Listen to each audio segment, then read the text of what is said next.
Welcome back to Race Report, everyone. It is the Austrian Grand Prix for 2022, and we're covering the full weekend because the weekend was a bit of a special one, this one. It was a sprint race weekend. Now, if you don't know what a sprint race weekend is, I will include a link in the description that will go over all of the basics of what a sprint race is. Essentially, we only have a couple of them per year, and this was one. So I will be covering the Friday qualifying, I'll be covering the Saturday sprint race, and of course I will be covering the regular Sunday race. So let's get stuck straight in, shall we? We'll start with Friday qualifying, and out in Q1 we had Ricciardo, both Aston Martins, Zhou and Latifi, which did mean Alex Albon actually got into Q2 in his Williams, his upgraded Williams, which is very good to see.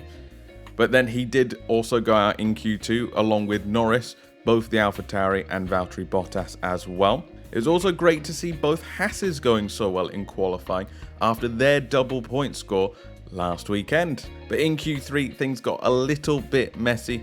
We saw both Mercedes at separate times cause red flags for crashing into the barriers. Both Hamilton and Russell hit the barriers in Q3, causing red flags. But when it was all said and done, Verstappen qualified on pole with Leclerc in second and Sainz in third. So that was the starting grid for the Saturday sprint race. Curiously, after the event, we actually heard Sergio Perez was investigated after the event for his lap in Q2. He had a Q2 time deleted, meaning he actually started all the way down in 13th. But it did also rob Pierre Gasly of a place in Q3.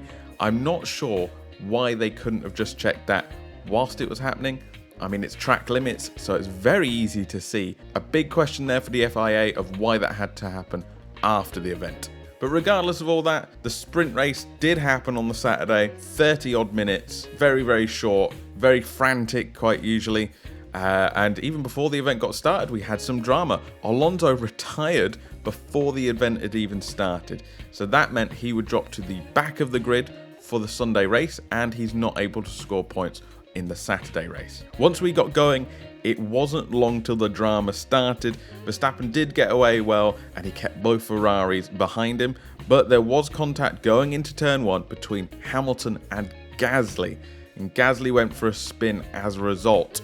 Immediately after that, actually, there was a really good fight between both Ferraris for second place. Leclerc ended up winning that one and keeping Sainz behind him. But the big movers for the Saturday sprint was Hamilton. He was further back than he should have been after that spin with Gasly. Perez, obviously, he's starting 13th after that Friday qualifying. And Norris as well. They're all kind of coming from places where they really shouldn't have been. So they were moving forward. They were the guys to watch for sure. Another guy to watch for all the wrong reasons was actually Alex Albon. He was getting into the wars a little bit and ended up getting a 5-second penalty due to pushing Norris off the track. And towards the end of the sprint, we also saw another amazing Schumacher fight. Second time in a row toward the end of the race. He is absolutely going hammer and tongs with somebody. This time it was Hamilton. Really good fight.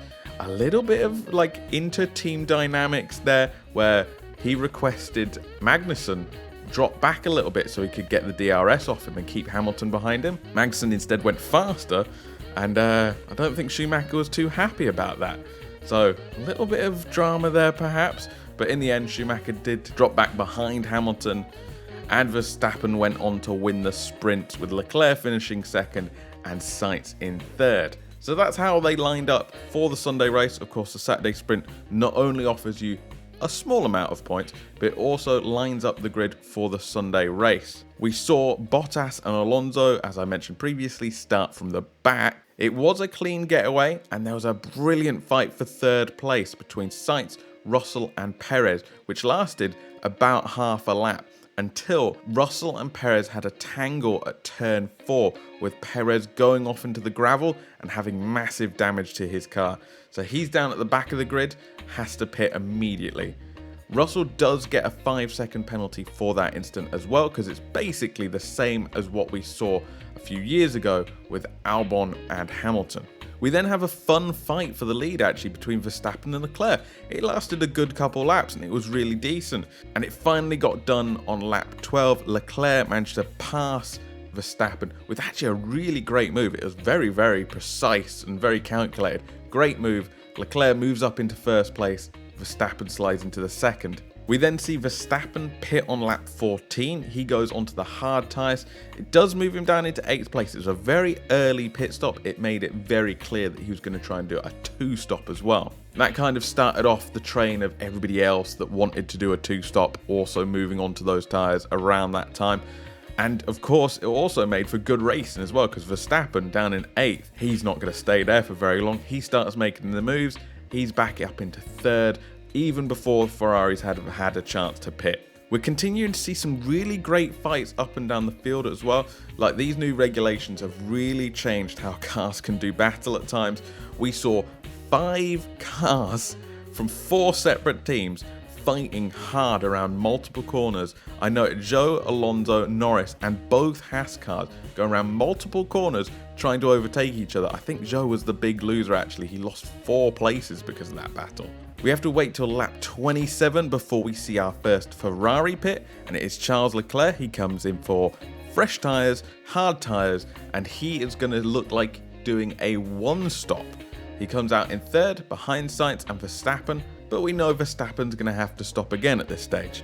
Ferrari do the exact same with Sainz on the very next lap. This is an interesting strategy. I must admit, I thought Ferrari were going to try and split things. Obviously have one go on to 2-stop, one go on to 1-stop, and then whichever strategy works, you've got the best of both worlds, right? That's not what they did. They kept both cars on the same strategy, a 1-stop strategy, and at this stage of the race, it looked like it was going to work out anyway. It doesn't take long for Charles Leclerc to cruise up behind Verstappen and pretty easily pass him on lap 33, to be honest. It's also around this time that we start seeing penalties, like so many penalties just being handed out like candy for track limit violations. The stewards seem to be really on that during the race. Black and white flags flying everywhere, penalties just being handed out to anybody who needed them.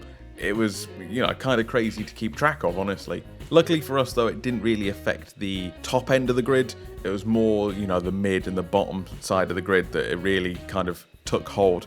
But it was on lap 37 that we saw Verstappen come in to make his 2nd stop. Of course, he comes back out in 3rd place behind both the Ferraris. We also see Vettel and Gasly have the exact same instant as Russell and Perez earlier. Vettel's the one who ends up in the gravel, and Gasly is the man who ends up with the 5-second penalty. And speaking of Russell, actually, it's at this point of the race where it's like really noticeable that he's having a fairly good comeback race. He's complaining about the pace of his car, but he's actually doing a really good job. He's quite entertaining to watch as he's coming through the field. The Haas's actually were a really good watch this race as well. They were always in a battle with someone, and if they weren't in a battle with someone else, they were in a battle with each other, trying to maintain that kind of like 6th, 7th, 8th place, kind of around that point. On lap 49, we see a bit of a surprise. Charles Leclerc comes in for a pit stop. He does come out behind Verstappen, and I made a note here. Does he have the pace to pass and catch him before the end? Spoiler alert, he absolutely does. It happens almost immediately.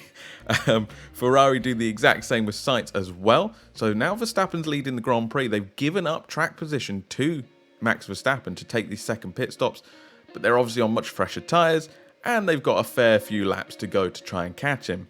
And like I said, Charles Leclerc does it almost immediately, gets up very quickly up, straight up behind him, and it seems like a straightforward drive to the end now. Gets around him, and, there's not many laps to go, so straightforward drive to the end, right? Incorrect. Definitely incorrect, because Sainz goes to do the exact same thing, and as he pulls up behind Verstappen, his engine blows up, creating all sorts of drama and all sorts of problems, as you may expect. That engine blew up resulted in a virtual safety car, so as you can imagine, a ton of people come in for a cheap pit stop. So we even see Leclerc and Verstappen come in for new tyres, medium tyres this time, slightly softer tyres, slightly faster tyres, so they can race it out to the end. We also hear Charles Leclerc report problems with his throttle pedal at around this time as well, saying it won't go back to 0. So basically, as he's pulling his foot off the pedal, it's not coming up to, the neutral point. At one point, he says he's actually having to pull it up with his own foot. Boy, that must be scary when you're driving 200 miles an hour, having to pull the throttle pedal up. So that creates a bit of late drama. As you might imagine, Verstappen does sense that blood in the water. He's openly told on the radio that there is blood in the water. So he's kind of trying to chase down as best he can. And there's definitely a sense at this point in the race that Ferrari might have thrown away a very easy 1-2 with reliability problems. But luckily for them, Leclerc can get it to the end. He can make it home. He finishes in first place. Verstappen comes home in second. He also takes the fastest lap, gets an extra point for that. And Hamilton is actually the one that benefits and gets the podium spot due to Sainz's retirement. That's Leclerc's first win since Australia. It feels like it's been forever. He definitely should have been on there, for sure. He's definitely had the pace. He's just not had the reliability. He's just not had the luck. He finally had, well, at least luck, if not reliability with that pedal. But he got down in the end. He wins. Further down the field, we actually saw a really good drive from Russell, as I mentioned earlier. He finished in fourth after being right down the back at one stage. Same for Alonso. He literally started at the back due to retiring in the sprint race, and he managed to get a point. He finished in 10th place. We also saw a double score for Haas. Mick Schumacher once again picking up points. He's on a roll now. A double point score for Alpine. They'll be happy with that. Ocon had a very lonely race, but good point score for him as well. And a double point score for McLaren. Important for Ricciardo to get points on the board. I'm sure they'll be happy with that as well. And it's the second week in a row that we've had great battles up and down the field. We've had some late drama caused by reliability. And you got a feel for Sainz, the hero one week, and now all taken away this following week. Man, F1 can be a cruel world sometimes, can't it? What did you guys think of the race? Let me know in the comments. Let me know over on social media at Race Report Pod. Feel free to subscribe and stick around. Our next race is Paul Ricard in France in a couple weeks' time, so I'm looking forward to bringing you that.